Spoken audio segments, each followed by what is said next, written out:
Let's take a look at that research article, The Freshman 15, Is It Real? And take a look at the results from this study so that we can identify some specific sample statistics. In this video, I'm going to use specific notations that we use in statistics to describe these statistics. So again, let's remind ourselves that a statistic is a characteristic that describes the sample. So it's information that tells us something about our sample. In this particular study, I'm going to highlight it here. First, we can see here that 125 students, let me find my highlighter.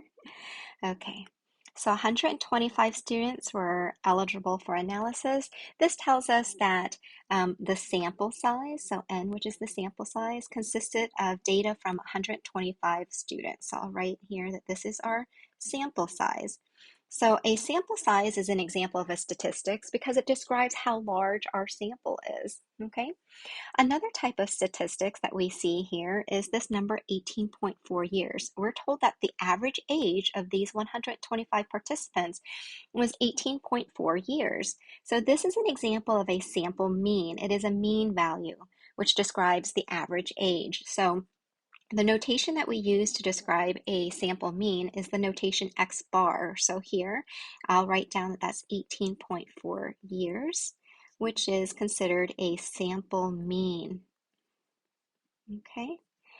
You can also see here that anytime that you're given a mean value, it is typically followed by a standard deviation, which sometimes the notation you'll see it written as SD, but typically in statistics we just use the letter S to represent a sample standard deviation. And here that number is 0.5. Its unit is actually in years. So this is considered a sample standard deviation. I'm not going to go into detail about this because you'll learn more about what a sample standard deviation is in later chapters. If we continue looking at the results section here, there are tons and tons of different types of sample proportions. I'll highlight a couple. So here we're told that out of the 125 people who participated in the study, 84.8% of them were white. Gosh, there's so many, but I'll just highlight a few. 66.4% of them were female, and about half, or 51.3% of the students actually gained weight because there's actually a percentage who actually lost weight.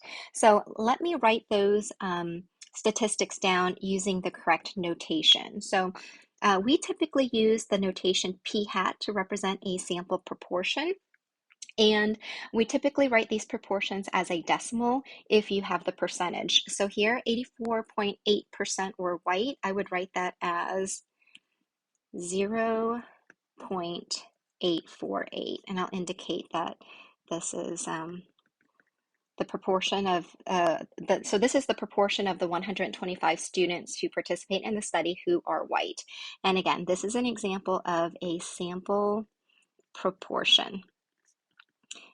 Okay, another example of a sample proportion that I highlighted here was that 66.4% of the 125 students in the study were female. So that is another example of a p hat. Again, I'll write that in its decimal equivalency. So that would be 0.664 female. Again, this is another example of a sample proportion.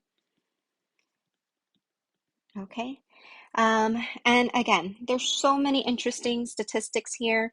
I just want to highlight a few more. So let me see if I can find another color, green. I'll use green here to highlight another mean value. So one of the research questions in this study was they wanted to know if freshman students actually gain weight. And we can see here that they observed a significant increase in weight for the freshman students in our study. So again, anytime you read that you have information about a study, that means that's your sample. This means you have statistics because it describes the sample. So here specifically, you can see that M, which is the mean value, is 2.7 pounds with a standard deviation of 6.4 pounds. So another example of a sample mean, I'll write it down at the bottom here, X bar is on average, students gain 2.7 pounds with a standard deviation of 6.4 pounds. And then before we leave this video, I just want to identify one more really cool statistic. I'll highlight it in yellow. is, and there's several in here, but 95% CI. This means 95% confidence interval is 2.2 to 5.2, and this is talking about men's weight increase by 3.7 pounds. So in this study, they found out that for the 125 students, of those who were male, the male students' weight increase was about 3.7 pounds, but they estimate with 95% confident that at the population level, we can expect that all male freshman students will gain anywhere between 2.5 to 5.2 pounds on average.